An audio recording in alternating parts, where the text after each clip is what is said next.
అట్లానే జయరాం అన్నాడు, నేను తెలంగాణ నుంచి వచ్చానని. కానీ తెలంగాణ ఆంధ్రప్రదేశ్ అనేది ముఖ్యం కాదు.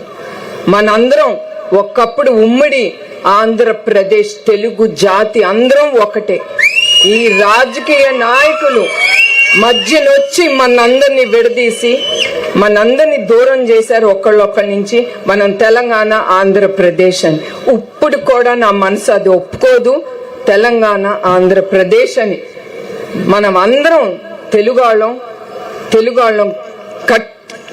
కట్టుగా ఉండాలనే నా కోరిక.